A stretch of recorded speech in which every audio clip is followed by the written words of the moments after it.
Today we'll be discussing a relatively new topic, ovarian rejuvenation. Ovarian rejuvenation is a procedure that is intended to reawaken the ovary such that egg production and maturation will be resumed in an otherwise quiet ovary. The intention is basically geared towards fertility, and it's relatively new, especially for the purpose of ovarian rejuvenation. Before I start, I would like to give a brief background of what the ovaries are, the structures that is involved. So I'm going to use this model. This is the model of the female pelvis, showing the womb, the two tubes on the side, and then the ovaries. These ovaries, of course, in live individuals are white. They are not green as it shows, as they are depicted in this model. The ovaries are usually white, and it's just about 4 centimeters in size, just like it is in the model. You can also see from this cut surface that it has an outer covering that we call the cortex, and then an inner layer that is called the medulla. As tiny as it is, it harbors various types of cells. But the one that is important to us today is the female germ cell that we call the oocytes, or the female egg, just for simplicity. The two ovaries together harbors these eggs, and for a female fetus in her mother's womb, when the fetus is about 20 weeks, or that's about roughly 5 months during pregnancy, that is when the number of eggs are highest in the woman. And then at that time, they're about 6 million to 7 million. And then from that moment, it begins to decline, such that at the time that a female child is born, she has 1 to 2 million eggs in her ovaries. This continues to decrease, and by the time the child reaches puberty, when it's around the time that she begins to menstruate, these numbers have dropped to about 300,000 to 400,000. And the loss will continue. By age 40, an average woman will have about 25,000 eggs in her ovaries. And when the woman reaches menopause at about 50 to 51 years, these numbers, what she has left in her ovaries is about 1,000 or less eggs. It is important to understand that as these numbers reduces, so the woman's fertility decreases. So that even before the woman eventually goes into menopause, her fertility would have ceased. And such is the case that most women, before they eventually get to menopause, they are unable to conceive on their own. Traditionally, we used to tell women at that advanced age, usually above 40, even when they are still menstruating, that their fertility, what we call ovarian reserve, which is a measure of the number of eggs in the woman's ovary at a given time, is reduced, and so they are unable to conceive. Egg production is egg release, it becomes difficult. The quality of egg also is less. And so for such women who have issues maybe with age-related infertility, or some women that have gone into early menopause, what we call premature ovarian insufficiency, which is like women who have menopause before the age of 40. Traditionally, we used to tell them that that is the end of their fertility, and the option that usually was available to such women who either cannot produce egg of their own or have reduced egg is either to do what we call, IVF, and do what we call embryo banking, meaning that you have to do series of IVF cycles, and if you get 1 embryo here, 2 embryos here, you put them together before you have good ones to transfer. Or they are advised to use donor egg at the time. So this is basically ovary, and then how the female egg reduces continuously. But it is interesting to note that at the time, even in menopausal women, they still have few of these eggs that are no longer undergoing the process of development and maturation. And that is where the concept of ovarian rejuvenation comes in, just like it was said during the introduction, that it is a procedure that tends to reawaken the ovary, to restart this process of egg maturation and development. And the interesting thing is that the main substance that is used for this rejuvenation comes from the human blood. So it comes from the woman, and that is what we call plasma-rich, platelet-rich plasma, which is called PRP for short. So it's a process where the female blood or the human blood is collected, and then the platelets are concentrated by process of what we call centrifugation. And the platelets that are such concentrated will be injected back into the body where it is being needed. Platelets are specialized cells in the human blood that is responsible for wound healing and control of bleeding. So when there is injury, they are usually the first responder to help to stop the bleeding, to start the process of blood clotting, and then help eventually to start the process of wound healing.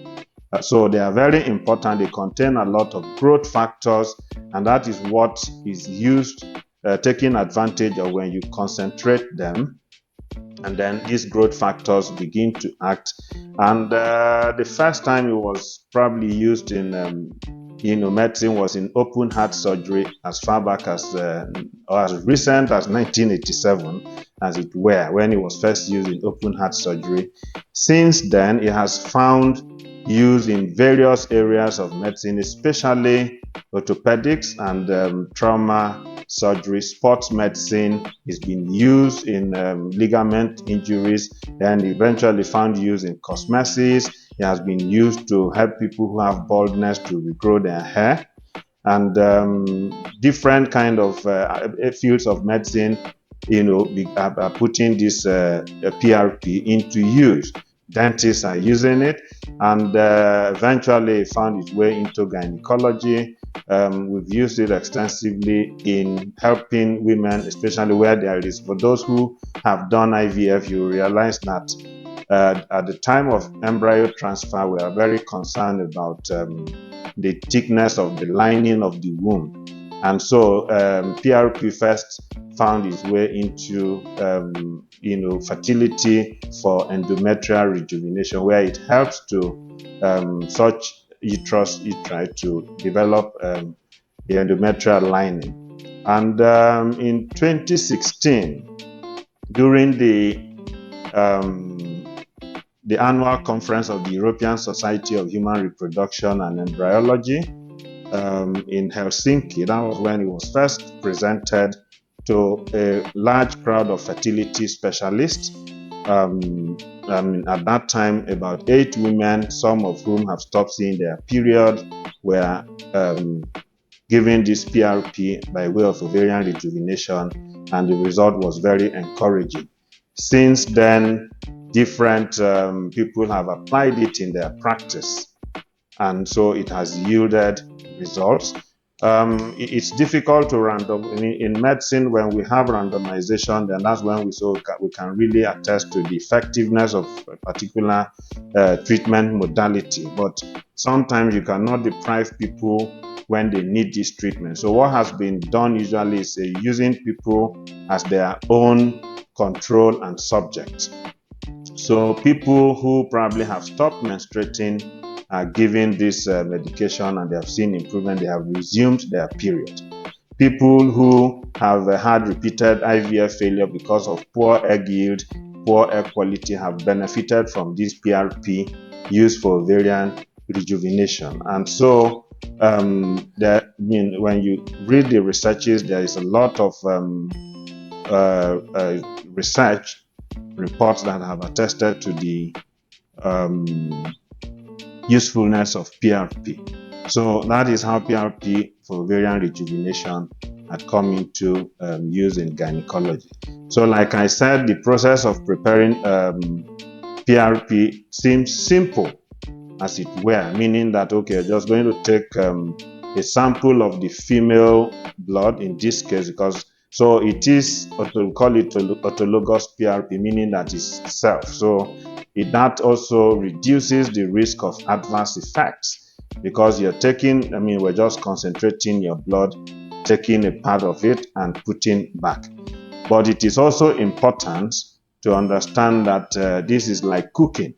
And so even though you have the main ingredients, the way and manner you mix them eventually determines the outcome. So when you feel like one restaurant cooks better than the other, the main ingredients may be the same, and that exactly is what is happening in the preparation of PRP. Now, as simple as it may seem, especially when it comes to this ovarian rejuvenation, there are special techniques that you need to ensure that you are really getting the right product.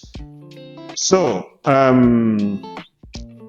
who are the candidates for this PRP? I've mentioned earlier, women who have premature ovarian failure or ovarian insufficiency. That is, women who have achieved or gone into menopause before the age of 40. They are thought to have premature ovarian insufficiency or ovarian failure. Women who are in their perimenopause, or even some that have gone into natural menopause between the ages of 40 to 50 years, who may still desire to have a genetic offspring, can also be a candidate for ovarian PRP. And then, of course, women with diminished ovarian reserve of any age, meaning that the amount of eggs in their ovary at the time is less than is expected for their age, then we describe them as women with diminished ovarian reserve. They would also benefit from this ovarian PRP. And then, of course, patients who have poor prognosis, like I said, maybe they have had series of IVF treatment and they do not have a successful cycle because the embryo, they don't have good number of eggs that will eat good number of embryos. So I mentioned that the options available for low people who fall into this category that I have mentioned previously was to do embryo banking. Embryo banking, like I explained, is where you would have to run several cycles of IVF with the hope of getting 1 or 2 embryos from each cycle. So the aim, you see people having to do between 2 to 4 IVF cycles, and it can be very financially demanding. Most people are not even able to afford 1 IVF cycle. So by the time they are going to be doing 2 to 4 IVF cycles for them to be able to have 1 embryo transfer, then that's a lot of money. So this is one of the options that is available for people who fall into this category of diminished ovarian reserve. Then, of course, IVF using donor egg is also an option. And as you may be aware, this is not an option that comes easy for anybody, because the question usually that follows is, how am I connected to the baby? So women who choose this option eventually are choosing this option when they consider that, be it as it may, it's also probably better than adopting a baby fully. So they would rather adopt an egg. That's the way we put it, like, okay, using egg donation is like you're adopting an egg instead of adopting a full-fledged baby. Now, with the advent of ovarian PRP and the fact that is gaining more popularity for ovarian rejuvenation, it provides an avenue for such women, some of the women in this category, to be able to have their own genetic offspring. And so it's an innovative treatment that needs to be embraced by many. I have mentioned that the evidence in favor of ovarian PRP is improvement in the ovarian reserve markers. People who have stopped menstruating have resumed menses. People who have had poor egg yield have improvement in their egg yield. And so researchers have shown that this PRP really works. And so the procedure, how is it done? In my introduction, I have talked about the procedure of PRP preparation. Essentially, of course, before the blood is drawn from the patient, usually the patient undergoes screening tests to be sure that they don't have any other health condition. And so they go through some of those screening before the blood is drawn. We also would usually try to do ultrasound scan to ensure that the ovaries are accessible. This is a very important step because even though there are other ways that ovarian PRP, the PRP can be injected into the ovary, the ultrasound guided modality is the least invasive among these ways and the more popular approach, the most popular approach. So you must confirm from your preliminary scan that the woman's ovaries are accessible. There is no point preparing PRP only to find that you cannot even access the ovaries to inject the PRP.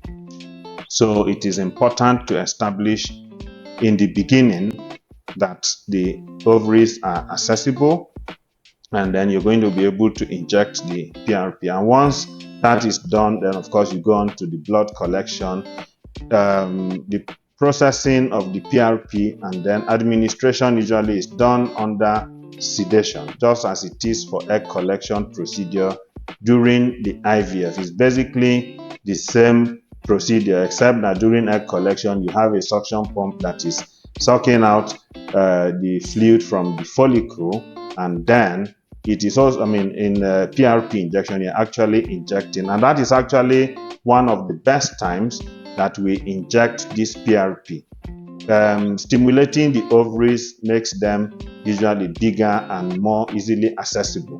And so you can kill two birds with one stone. When you have stimulated a woman, then on the day of egg collection, after taking out the eggs, then you inject this ovarian PRP so that it will start working ahead of the next time that you're going to be stimulating the woman.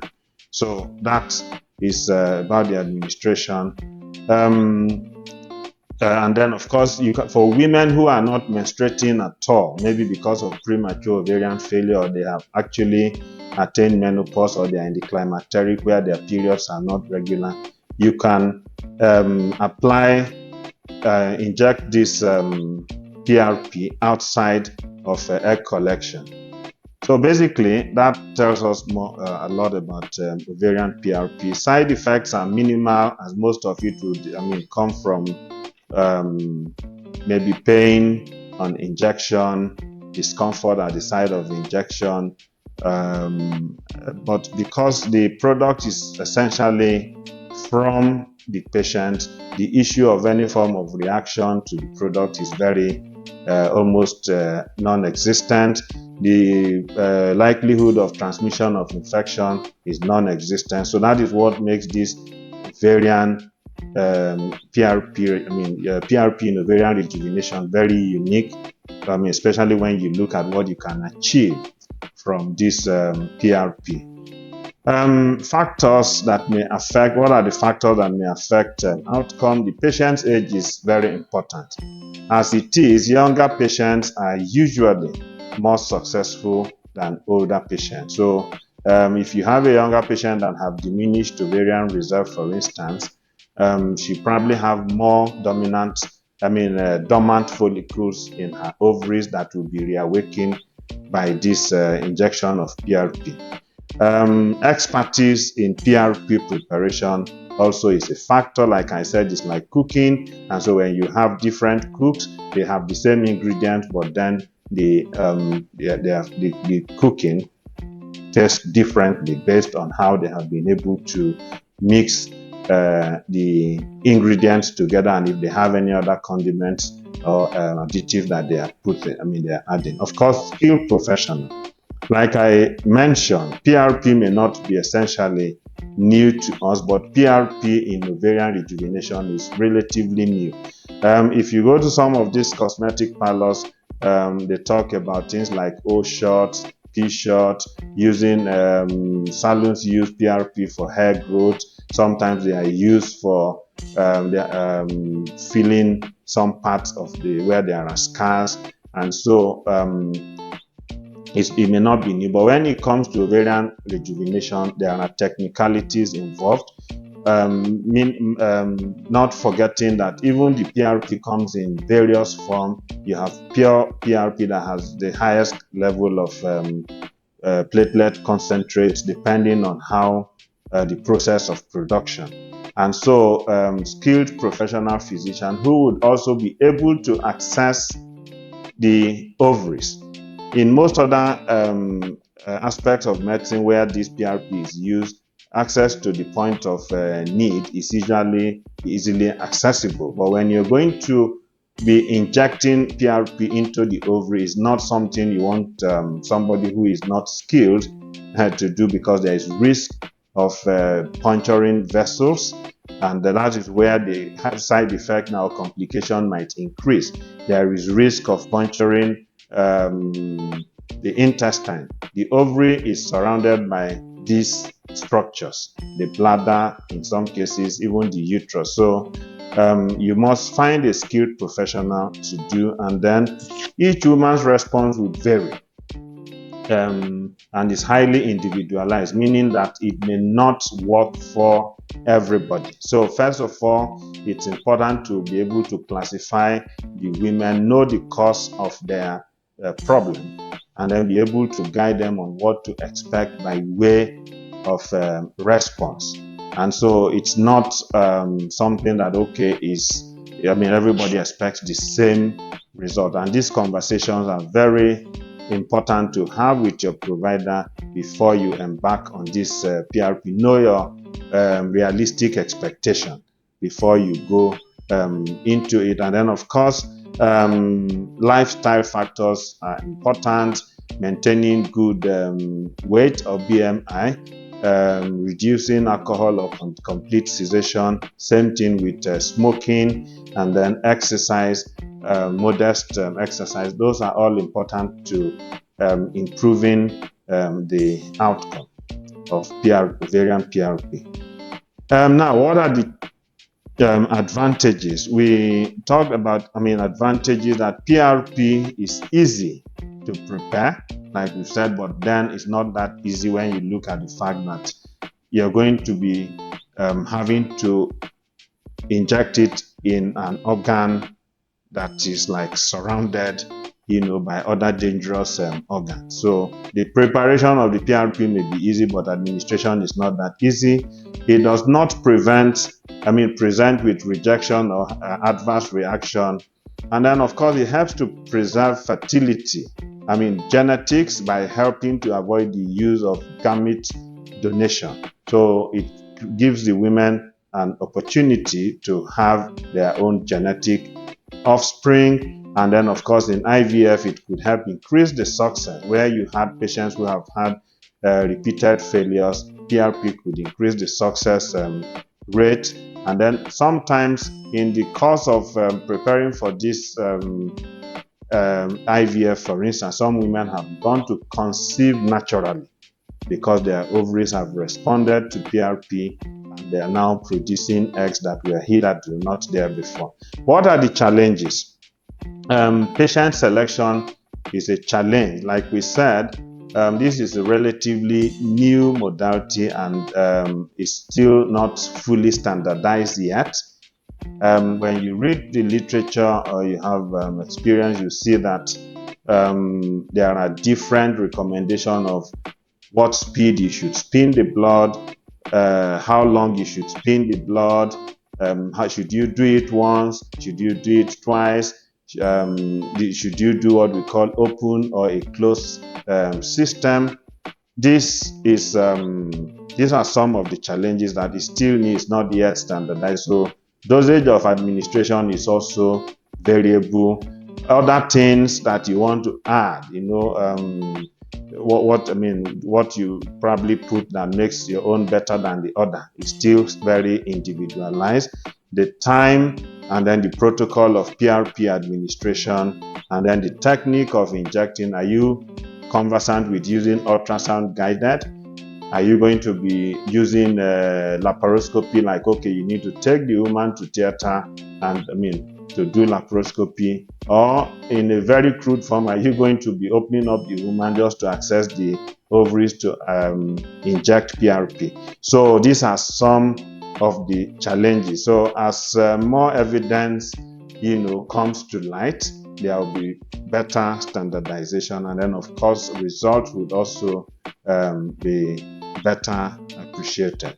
So in summary, we believe that ovarian rejuvenation using PRP opens up new possibilities in fertility management, and is a path to follow and explore. Currently, before you give up hope about your fertility potential, before you throw in the towel to say, I cannot have a genetic baby, you should try and explore the option of ovarian rejuvenation using PRP. And in doing so, you must ensure that you have received it from someone who is very experienced and have the professional skills to do it, so that it's not just something like, oh, someone has done it for me and it didn't work. So these are things that people should do. Ensure this is an option that has come into play now. It's okay. Before, if you're that person who maybe for cultural reason, religious reason, you are not open to gamete donation, then you can try ovarian PRP. Thank you for your attention. Thank you very much, sir. So we have some questions. Okay. Someone asked, how long does it take ovarian rejuvenation to produce results? All right. The target of this ovarian PRP, it's the dormant follicle. Dormant means that there are these follicles in the earliest stage, what we call the primordial follicles, and that is the target of the ovarian PRP. So from this dormant follicle to get to the ovulatory stage, it takes an average of 120 days, which is like 4 months. So usually when, because the follicles are at different stages of development, just like having an all-girls institution, for instance. Let us assume that you have very young girls in kindergarten, and you have the ones in the university, and they are all in the same institution. So that is how these follicles are at different stages of development. And so usually between 1 to 4 months of administration, you expect to get results from ovarian PRP. And so there are measures, some of the baseline investigation that you have used, hormonal assessment, AMH, Antral follicle count, and the rest of them. You can use that in between to assess whether the ovaries are responding or not, before you decide that, okay, it is time for you to undergo stimulation. And so between 1 to 4 months, you can get response from ovarian PRP. Okay, thank you, sir. Another question is there any age limit for ovarian rejuvenation? Reasonably, most of the practitioners and the literature have recommended that we should use, age 50 years as a cutoff point for ovarian rejuvenation. And that's probably because even when you have these eggs, you're also concerned about the quality of the egg. So for now, generally, there is no standardized age limit, but 50 years is a reasonable age limit for ovarian PRP. Okay, thank you, sir. Someone asked, I have PCOS and do not ovulate every month. Is ovarian rejuvenation an option for me?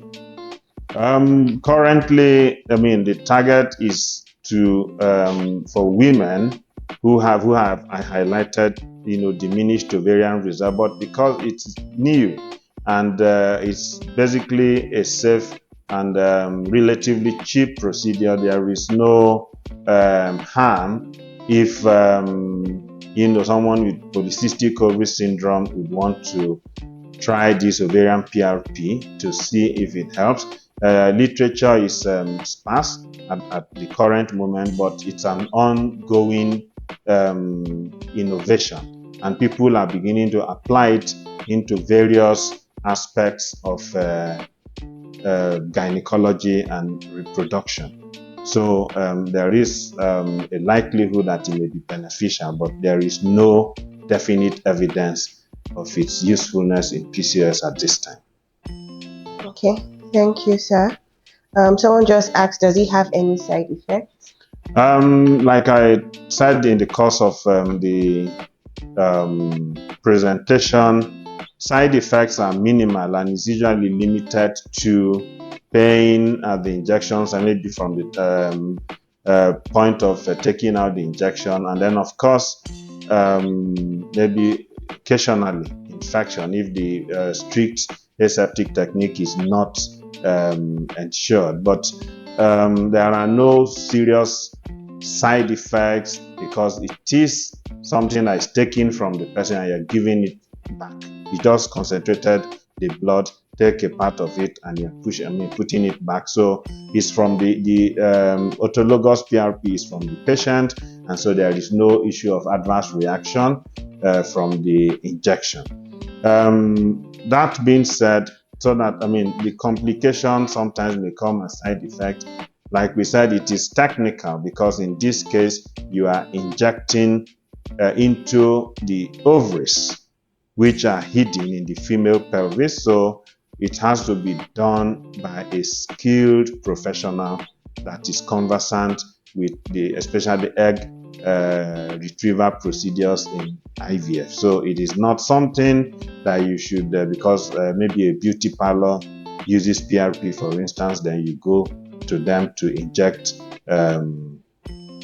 PRP into your ovaries. It is not the same thing as injecting PRP into the vagina or into the clitoris, for instance. So if you do that, then it can present with complications such as significant internal bleeding or damage to internal organs. So that's basically, but in terms of direct side effect, it's quite minimal. Okay. Can someone with adhesions use this? Adhesion, that I'm assuming pelvic adhesion, not robust evidence, but intrauterine adhesion.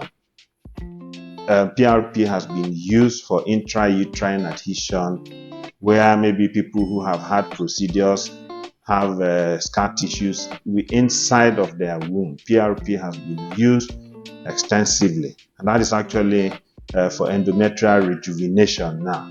That is where there is much more evidence, and we start using that before ovarian PRP rejuvenation. So scar tissues within the endometrium, yes, PRP is quite useful. Okay. What is the success rate of PRP ovarian rejuvenation?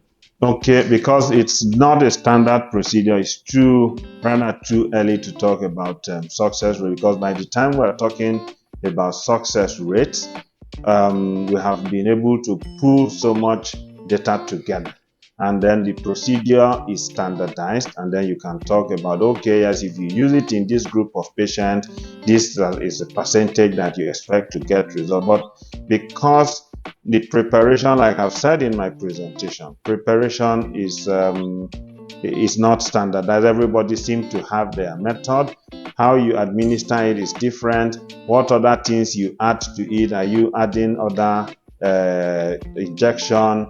Are you any additive? All those determine success. So it seems like individual centers for now are still collating their data. And so what we see from research studies is okay, like the first one that was presented in 2016 says we have 8 patients, all of whom have stopped seeing menses for different reasons, and then they use PRP, and this is the report. So it's difficult to put a particular number to say, okay, this is the success rate, but we have found that it is useful, and then you need to discuss with your provider what your chances are vis-a-vis the cost of your own need for ovarian PRP. Is it premature ovarian failure, in which case it means you're still less than 40 and your chances will be better than somebody who has probably achieved natural menopause, who would have less or fewer eggs left in her ovaries. Okay. Someone says, I have high FSH. Can ovarian rejuvenation work for me? If the high FSH is a result of reducing ovarian activity, yes, ovarian rejuvenation, because would be useful, because that's one of the hormones that we measure to assess the impact of ovarian PRP. So the underlying factor is whether the high FSH is as a result of reducing ovarian activity, maybe because of age, maybe because of a premature ovarian insufficiency, and in that case, the FSH being high is not like a disease on its own. It's just a reflection that the body needs to secrete higher dose of FSH to be able to stimulate the ovaries. That's why people who are close to menopause or who have diminished ovarian reserve, their FSH tend to be high, because the body is trying to push the ovaries harder to continue follicle development. And so when you take something that improves the ovarian activity, then the level of FSH would go down in response to the ovarian rejuvenation. Okay.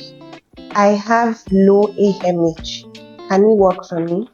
Same answer. Low AMH is a product from the antral follicle, and it also signifies diminished ovarian reserve. So if you take a treatment that improves the ovarian activity, then the AMH can improve. And these are actually hormones that we use to assess the impact of the ovarian PRP. So when you're going to start ovarian rejuvenation using PRP, these are hormones we measure: FSH, AMH, antral follicle count. Sometimes we add estrogen. And so before the administration of ovarian PRP, and 1 to 2 months later, we'll take this repeat this test to see whether there has been any change in the parameter. Okay. So what are the chances of conceiving naturally for someone with diminished ovarian reserve? Are there any supplements that help increase egg production for diminished ovarian reserve? Diminished ovarian reserve is a protein term that, like I said, is individualized when someone have less egg that is expected for her age. We say the person have a diminished ovarian reserve, and those are the kind of people that when you stimulate them during IVF, you may not get more than 4 eggs, for instance.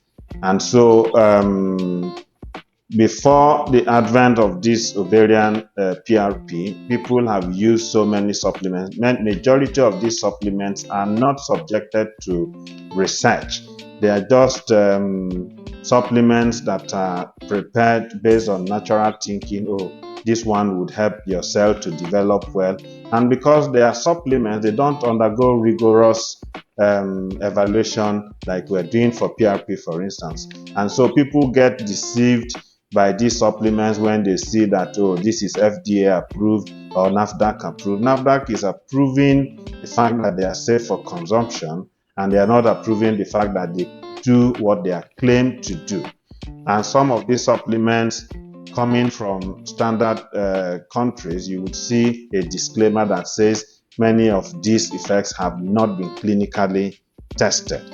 And so I cannot, mention specific, supplement, but we know that things like CoQ10, myoinositol have been touted as helping to improve the egg quantity and egg yield. Okay.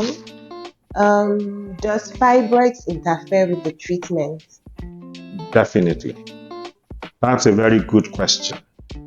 If the aim of ovarian rejuvenation is to improve your chances of conception, either naturally or via IVF, and you have problems in the house that is going to carry the pregnancy, even if the ovarian PRP works, then the pregnancy cannot occur. So it is important. That is where the initial assessment, where I talked about ultrasound evaluation, aside from evaluating for accessibility of the ovaries, it is important to be sure that even the lining of the womb is in a good shape. Even the uterus itself does not have growth like fibroid that will affect implantation or cause early miscarriage. So yes, if you have fibroid that is likely to affect your fertility, then you need to take care of it before embarking on ovarian rejuvenation journey. Okay. Someone asks, what are the chances of getting pregnant with IVF for someone with PCOS? It depends on your age, and so IVF is one of the modalities to treat infertility in women with PCOS. They're actually one of the highest patients that have IVF, but again, it varies with age, and so I cannot put figure as a chance. So if you have PCOS and you've tried other modalities of fertility treatment like ovulation induction, IUI, and it's not working, then you speak with your doctor. If you're going to do IVF, what are your chances? These are not things that we can just be dishing out figures. Is 50%, is 20%, because the PCOS is affect a wide variety of women. So there are other factors that will influence your chance of success with IVF. So when people say what are chances, it doesn't really add up. So discuss your chance with your doctor. What are my chance of success from this treatment you are offering me? Okay. Thank you. Thank you. How can someone with low libido and dry vagina come out of it? What are the remedy and implications of it? That is outside of this discussion. There are several causes of low libido and dry vagina, and I would advise such person to seek consultation with his or her gynecologist to determine the underlying cause and the modality of treatment. Thank you, sir. Can someone with fibroids, tubal blockage, and adhesions after 2 surgeries at 51 assess this treatment? First of all, reasonably, we have tried to say recommendation is at 50 years. Yes, at 51, you can assess assess the procedure. Yes, sir. Yes, you can access it, but that is after you must have ensured that this list of problems have been sorted. You can't get, this ovarian PRP is not a bypass, it's not a magic. It's something that helps your natural system. So if you have other impediments to conception, then ovarian PRP is not going to help you conceive. So you must have a holistic approach. If you have problems, adhesions, treat them. If you have fibroid, treat them. If your lining has adhesion, treat them before you start embarking on ovarian PRP. Just going to do ovarian PRP is not going to be able to put a pregnancy in a uterus that is badly damaged, for instance. Okay. And the last question for now is, what is the cost of the procedure? The cost would vary based on assessment, the assessment of the patient, and then what needs to be done before the treatment is done. The essence of this presentation is educational, to let people know about the availability of this modality of treatment. And so I'm sure if you're following the hospital on social media, you may find contact numbers that you can call to find out the cost of this procedure or how you can access it. Thank you. All right, so I think that's about the last question, and I would like to thank all of you that have joined this live program. I would encourage you to, for those who came in late and those who are yet to benefit from this topic, they can follow us on all our social media handles, and then they're going to be able to access this video and other ones before and the ones that are to come, so that getting this information would help you, will help guide you in making decisions, to your fertility decisions. Thank you very much.